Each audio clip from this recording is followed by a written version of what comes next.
नमस्कार. आज आपण असे बरेच आई-बाप पाहतो, की जे निराश्रित म्हणून आयुष्य जगतायत. मुलं आहेत, पण मुलं त्यांच्याकडे लक्ष देत नाहीये. त्यांच्या खाण्यापिण्याची सोय करत नाहीये. किंबहुना त्यांना घरातून हाकलून दिलेलं आहे. तर मग अशा लोकांसाठी जे सीनियर सिटिझन आहे, जे कधी-काळी आपला अभिमान होते, जे कधी-काळी त्यांनी आपल्या फॅमिलीसाठी खूप मोठे योगदान दिलेलं आहे, समाजासाठी योगदान दिलेलं आहे, तसेच देशासाठी सुद्धा ज्या लोकांनी योगदान दिलेलं आहे, त्या लोकांच्या काळजीसाठी असा एखादा कायदा आहे का, की त्यांना त्यांचा न्याय मिळू शकेल, त्यांना त्यांचा हक्क मिळू शकेल, त्यांना त्यांचा जो काही मोठेपणा आहे, तो मिळू शकेल? असा काही एखादा न्याय आहे का? त्याचं उत्तर आहे हो. असा कायदा आहे. नमस्कार मित्रांनो, मी ॲडव्होकेट घनश्याम आहिरे. माझ्या एबीएस टॉक या यूट्यूब चॅनलवर आपलं सर्वांचं स्वागत करतो आहे. मित्रांनो, आपण बघितलं की सीनियर सिटीझन ही कधी-काळी आपल्या आयुष्यातील खूप अविभाज्य असा घटक होता. किंबहुना त्यांच्या आयुष्यातला आपण खूप मोठा अविभाज्य घटक होतो. परंतु जसजसं आपण मोठं होत जातो, तसतसं आपण आपल्या जबाबदाऱ्या, आपली कर्तव्य हे कुठेतरी त्यांच्या प्रती विसरत जातो आणि त्यांना अशा एका अ, आयुष्यामध्ये जगण्यासाठी आपण त्यांना भाग पाडतो, की जे आयुष्य त्यांच्या वाट्याचं नव्हतं. परंतु आपल्या काही चुकीच्या गोष्टीमुळे त्यांना त्रास तर होत नाही ना, याचा विचार करणं तरुण पिढीचं कर्तव्य आहे. ते आपण जाणायला पाहिजे. चलो ओके. आज आपण तेच बोलणार आहोत, की जे सीनियर सिटीझन आहेत त्यांना त्यांचा न्याय, हक्क मिळवण्यासाठी काही कायदा आहे का? आणि जी मुलं त्यांना सांभाळत नाही, त्यांच्यासाठी कान उघडणी करण्यासाठी त्यांना अशी काही शिक्षा आहे का? किंवा असं काही प्रयोजन कायद्यामध्ये केलं ठेवलेलं आहे का? ते आपण बघणार आहोत. तर बघा बेटा, मुलं आई-वडिलांना सांभाळत नाहीत, तर मुलं आई-वडिलांना सांभाळत नसतील तर प्रश्न बघा, मुलं आई-वडिलांना सांभाळत नसतील तर पालक कायदेशीररित्या काय करू शकतात? कोणता कायदा लागू होतो? अर्ज कुठे करायचा? आणि काय शिक्षा होऊ शकते? यासारखे अनेक प्रश्न आज अनेक सीनियर सिटीझन्सना पडलेले आहेत. तसेच काही लोकांना पडलेले आहे, काही सामाजिक कार्यकर्ते आहेत त्यांना पडलेले आहेत. त्यांच्यासाठी हा व्हिडिओ आहे. समस्या काय आहे? तर समस्या उद्भवतात का? हे जाणणं पहिल्यांदा महत्वाचं आहे. आज काय झालं, जॉईंट फॅमिली हा जो कन्सेप्ट होता पूर्वी, आपल्या साधारणतः 5-25 वर्षापूर्वी जॉईंट फॅमिली हा कन्सेप्ट खूप छान होता. तो कन्सेप्ट कुठेतरी आज कमी होत चाललेला आहे, किंबहुना तो जवळपास लुप्त होऊन गेलेला आहे. सेकंड, वृद्ध पालक एकटे पडत आहेत. त्यामुळे काय होतं, की मुलगा मुलगी जे कोणी आहेत ते नोकरीनिमित्तानं फॉरेनला गेले किंवा बाहेरच्या देशात गेले किंवा बाहेरच्या गावात गेले, शहरात गेले आणि त्यांचं कुठेतरी कळत नकळत किंवा जाणून बुजून आपल्या वृद्ध आई वडिलांकडे लक्ष कमी झालेलं आहे, किंबहुना त्यांनी लक्ष कमी केलेलं आहे. आर्थिक, मानसिक, वैद्यकीय दुर्लक्ष, त्यांना लागणारा खर्च, त्यांची लागणारी शारीरिक गरज, त्यांना दवाखाना, ह्या ज्या गोष्टी आहेत, ह्या गोष्टी तरुण पिढी कुठेतरी आपल्या वडिलांकडे लक्ष देत नाही, हे आपल्याला पाहायला मिळत आहे. किंबहुना याही पलीकडचा अतिशय क्रूर असा विषय आहे, की जो काही लोक घरातून हाकलून देण्याचे प्रकार सुद्धा आपल्या आई वडिलांच्या किंवा आपल्या घरातले जे सिनियर सिटीजन्स आहेत त्यांच्या बाबतीत करतायत, हे आपल्याला पाहायला मिळतंय.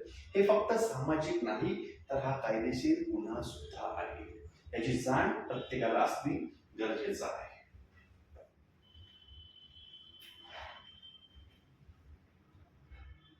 तर मग हा लागू होणारा कायदा कुठला आहे? सिनियर सिटीजनसाठी त्यांचे हक्क त्यांना मिळवण्यासाठी कुठला कायदा आहे? तर कायदा आहे maintenance and welfare of parents and senior citizens act 2007. या कायद्याअंतर्गत आपण सिनियर सिटीजन्सना त्यांचा हक्क मिळवून देण्यामध्ये यशस्वी होतो. या कायद्यानुसार काय, आई वडील किंवा 60 वर्षावरील कुठलेही नागरिक जे मोर दॅन 60 इयर्स आहेत, आपले आई वडील आहेत किंवा असे कुठलेही नागरिक जे 60 वर्षाच्या वरील आहेत, मुलांकडून देखभाल व खर्च मागवू शकतात. हो हो हो, अगदी योग्य ऐकलं तुम्ही.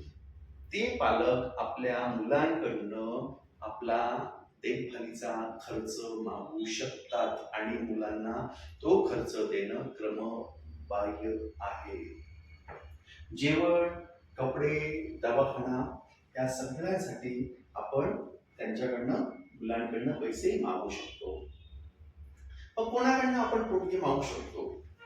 पोटगीमध्ये आपला मुलगा असेल, मुलगी असेल, दत्तक मुलगा असेल, दत्तक मुलगी असेल किंवा काही प्रकरणामध्ये ही दोघंही नसतील किंवा काही प्रॉब्लेम झाला असेल तर हे सिनियर सिटीजन्स आपल्या नातवंडांकडे सुद्धा आपला पोटगीचा अधिकार मागवू शकतात. हे बऱ्याच लोकांना माहिती नाहीये, पण तुम्ही तुमचा हक्क जाणून घेणं हे तुमचं कर्तव्य आहे. या बाबतीत जागृत राहायला पाहिजे. नेक्स्ट, पोटगी किती मिळू शकते? जर समजा आपण पोटगीसाठी अर्ज केला तर आपल्याला साधारणतः पोटगी किती मिळू शकते?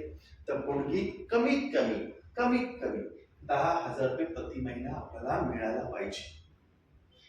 रक्कम ठरवताना त्यासाठी खालील काही मुद्दे आपण विचारात म्हणजे एसडीओ जे काय असतात ते विचारात घेतात आणि ते कुठले तर मुद्दा आहे पहिला, मुलांचे उत्पन्न. ज्यांच्याकडे आपण पोटगी मागणार आहोत त्यांचं उत्पन्न किती आहे.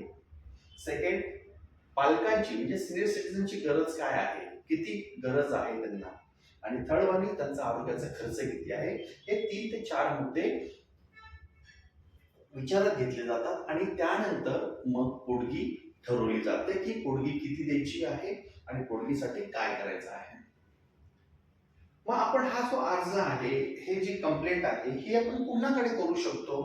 तर मेंटेनन्स ट्रिब्युनल, तहसीलदार किंवा उपविभागीय अधिकारी यांच्याकडे आपण अर्ज करू शकतो.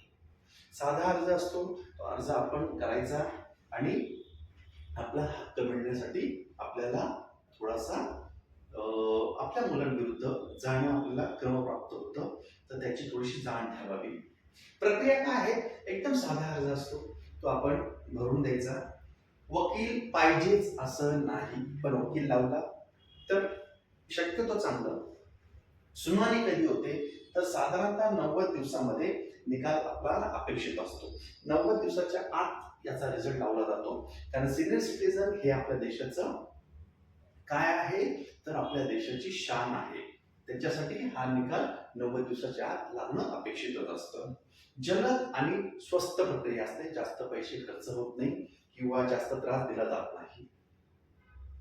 मुलं जर एवढं करून पण जर समजा आदेश निघाला आणि मुलांनी जर आदेश पाळला नाही, कुठल्याही प्रकारची पोटगी तरी सुद्धा आपल्या पॅरेंट्सला दिली नाही, तर त्या मुलांना 5,000 रुपये दंड किंवा 3,000 रुपये दंड किंवा हे दोन्हीही होऊ शकतं.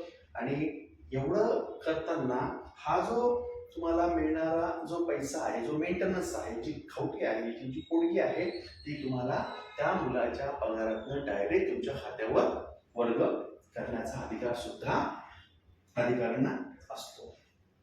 तर समरी काय आहे? आतापर्यंत आपण काय बघितलं तर आई वडिलांना कायद्याने संरक्षण आहे हे बऱ्याच पालकांना माहिती नसल्याने आजही आपले सिनियर सिटीजन जे आहेत ते हलाखीचं जीवन जगताना आपण बघतो आहोत. म्हणून आपले हक्क आपल्याला जाणून घेणं हे खूप खूप महत्वाचं असतं. आपण कायद्याच्या दृष्टीने शहाणं असणं गरजेचं आहे. मुलांना जबाबदारी टाळता येत नाही. मुलांनी पण आपली जबाबदारी टाळणं हा कायद्यानं गुन्हा आहे, म्हणून मुलांनी आपली जबाबदारी जाणून घेणं गरजेचं आहे. सिनियर सिटीजन ऍक्ट हा खूप प्रभावी कायदा आहे. भीती न बाळगता कायदेशीर मदत घ्या. अनेक पालकांना भीती असते, अरे माझ्या मुलाला काही त्रास होईल का, माझ्या मुलाला असं होईल का.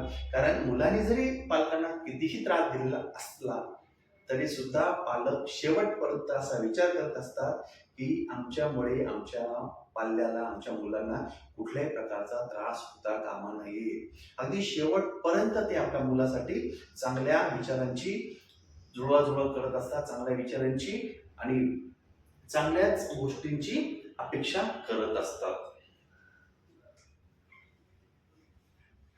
तर ह्या ज्या गोष्टी होत्या, ह्या गोष्टी आपण मुलगा म्हणून जाणून घेणं पण गरजेचं आहे आणि सिनियर सिटीजनना त्यांचा हक्क मिळवून देणं हे आपलं कर्तव्य आहे. याची जाण सर्वांना असावी. आज या व्हिडिओमधनं एवढं जरी कळालं तरी मी म्हणतो हा व्हिडिओ मला खूप काही देऊन गेला असं मी म्हणेल. माझा व्हिडिओ जर तुम्हाला आवडला असेल तर नक्कीच लाईक करा, शेअर करा. काही आपल्या सूचना असतील तर कमेंट्स करा आणि हा व्हिडिओ जास्तीत जास्त लोकांना शेअर करा. त्यांचे हक्क त्यांना कळू द्या आणि याच प्रकारचे हक्क जाणून घेण्यासाठी माझं ABS टॉक या यूट्यूब चॅनलला जास्तीत जास्त सबस्क्राईब करा. धन्यवाद.